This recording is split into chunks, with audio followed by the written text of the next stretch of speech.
এটা কি শুধুই একটা পেট্রিয়টিক সিনেমা না অন্য কিছু? হ্যালো বন্ধুরা, আমি Sudip and welcome to filmy tech, Bangla review channel যেখানে পেড রিভিউ হয় না। আজকে আমরা কথা বলবো নতুন হিন্দি সিনেমা স্কাই ফোর্স নিয়ে, যে সিনেমাটা রিলিজ করা হয়েছে এবং প্রায় সিনেমাটা ফ্রিতেই দেখানো হচ্ছে, কারণ বিভিন্ন অ্যাপের মাধ্যমে 250 টাকার অফ আছে। তো আপনারা যদি সিনেমাটা দেখতে চান, 20-30 টাকা যে ট্যাক্সের অ্যামাউন্ট, বা আপনি যদি পপকর্ন কোল্ড ড্রিঙ্কস খাচ্ছেন সেই অ্যামাউন্টটা দিয়ে সিনেমাটা কনজিউম করতে পারেন।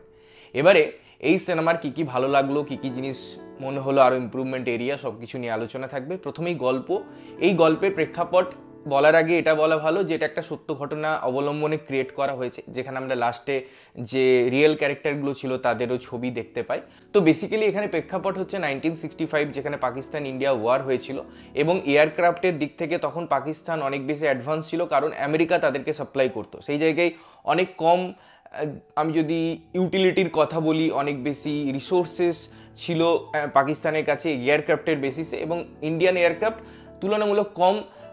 আমার মনে হয় সেই অ্যাডভান্টেজ বা সেই প্রযুক্তিগত জায়গাগুলো ছিল, তারপরেও কিভাবে অত মডার্ন এয়ারক্রাফটকে ইন্ডিয়ান এয়ারক্রাফট পরাজয় করেছিল। এবং তার একটা সাবলেয়ার আছে, যেখানে একটা সাব প্লটে অবশ্যই আপনারা ট্রেলার দেখে বুঝেছিলেন যে একজন মিসিং হয়ে যাচ্ছে। তো তার আলটিমেট পরিণতি কি, কিভাবে সে মিসিং হয়েছিল, কেন মিসিং হয়েছিল, এবং ইন্ডিয়ান এয়ারফোর্স তার জন্য কী কী করে, অক্ষয় কুমারের রোল কি, সব কিছু জানতে হলে তোমাদের এই সিনেমাটা দেখতে হবে। এবারে দেখো, এই সিনেমাটা আমার এক কথায় খুব ভালো একটা সিনেমা বলে মনে হয়েছে, এবং অক্ষয় কুমারের অনেক দিন পর একটা ভালো অ্যাটেম্প্ট দেখেছি তার অভিনয়ের স্কিল দিয়ে, তার পারফরমেন্স দিয়ে, তার বিভিন্ন জায়গা দিয়ে। আমার মনে হয় সিনেমাটাকে একটা ইম্প্যাক্ট প্রদান করেছে। এবং ওভারঅল আমি যদি সিনেমাটারও কথা বলি, সেখানে ব্লাস্ট হোক, যেভাবে এয়ারক্রাফটগুলো একে অপরের সাথে মুখোমুখি হচ্ছে, তাদের ট্রেনিং যেভাবে হচ্ছে, এবং লাস্টে ক্লাইম্যাক্সের একটা ডিজাইন করা হয়েছে, যেখানে 1-to-1 এয়ারক্রাফটের যে ব্যাপারগুলো ছিল, এবং এই যে মিসাইল, তারা গরম জিনিস বা উষ্ণ জিনিসের প্রতি আকৃষ্ট হয়, এবং সেই জিনিসটা জানার পর সেটার যেভাবে ইউজ দেখানো হয়েছে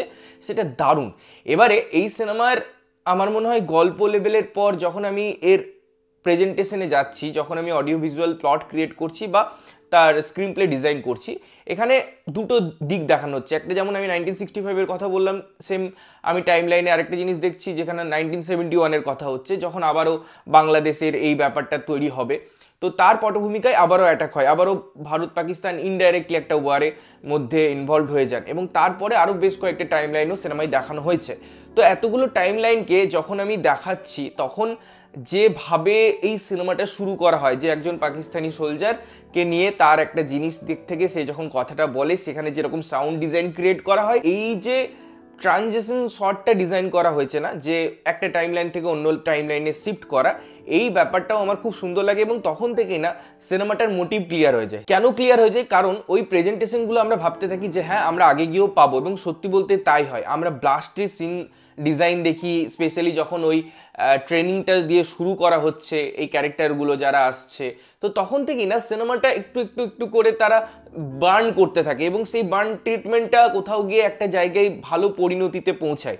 তাই এই সিনেমার গল্প, তার প্রেক্ষাপট, সেটার প্রেজেন্টেশন, সেটাকে রিসার্চ করা, এবং ওভারঅল এই সিনেমাটাকে কনক্লুড করা, এই সিনেমাটাকে এন্ড করা, এই জার্নিটা খুব সুন্দর, খুব আইসুদিং। ইনফ্যাক্ট আমার যখন ফার্স্ট হাফে চলতে চলতে ইন্টারভেল ব্লকও আসে, তখন সেই উদ্দীপনাটা থাকে, ভালো ইন্টারভেল কাট আছে, এবং তারপরে সেকেন্ড হাফটা না আরও বেশি ক্লাসি। তো এই সিনেমার দুটো হাফই কিন্তু আমি বলবো ইকুয়ালি ইম্পর্টেন্ট ছিল, কোনো হাফ বোর করে না।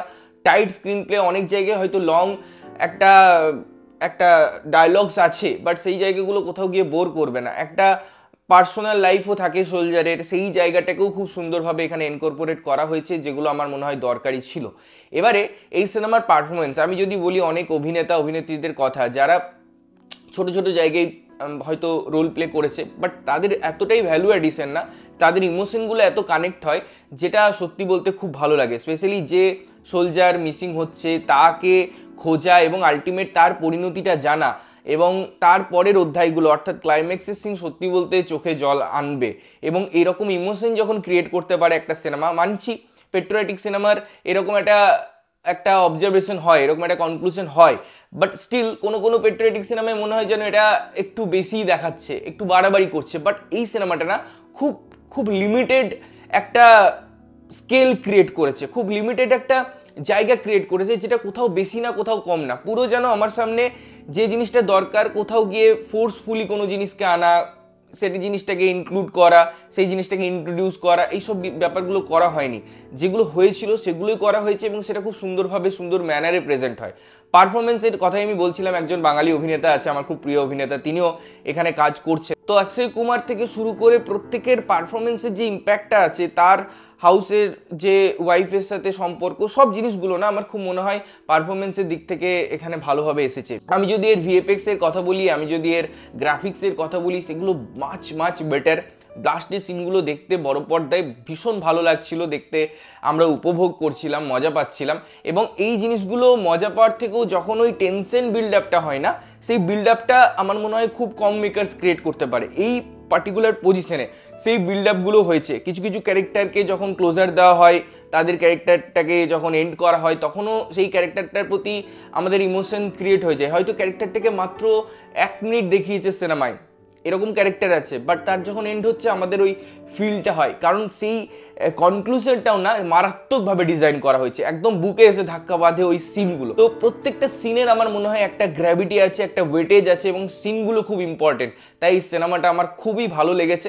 আমার কাছে সত্যি বলতে এই সিনেমাটা নেগেটিভ পয়েন্ট বলে কিছু নেই। আমার কাছে ব্যাকগ্রাউন্ড মিউজিক ভালো, টেকনিক্যালিটিস ভালো, এই সিনেমার পারফরমেন্স ভালো, গল্পটা ভালোভাবে লেখা হয়েছে এবং লাস্টে গিয়ে সব কিছু জিনিস কনক্লুডও করা হয়, সব কিছু জিনিসকে ভালোভাবে দেখানো হয় এবং পুরোনো জিনিসগুলোর সাথে নতুন যে সিনেমার পিকচার আছে বা ক্যারেক্টার আছে তাদেরকেও পাশাপাশি রাখা হয়। তো ইটস আ ওভারঅল আমার মনে হয় কমপ্লিট প্যাকেজ, যেটা এই সময়ে, যেখানে আমরা 23শে জানুয়ারি নিয়ে কথা বলি, 26শে জানুয়ারি নিয়ে কথা বলি, এই সপ্তাহে এই সিনেমাটা আমার মনে হয় একটা ইম্প্যাক্ট ফেলবে। তো তোমরা যদি দেখেছো, কেমন লেগেছে জানিও, না দেখে থাকলে অবশ্যই গিয়ে দেখো এবং দেখে এসে জানাও যে কেমন লাগলো। ততক্ষণের জন্য ভালো থাকবে, সুস্থ থাকবে এবং সবসময় ভালো জিনিস দেখবে। চ্যানেলটা যদি প্রথমবার দেখছো, লাইক কমেন্ট শেয়ার করতে হবে, সাবস্ক্রাইব করতে হবে যাতে প্রত্যেকটা নোটিফিকেশন তোমাদের কাছে পৌঁছায়। দেখা হচ্ছে অন্য কোনো ভিডিওতে, ততক্ষণের জন্য টাটা।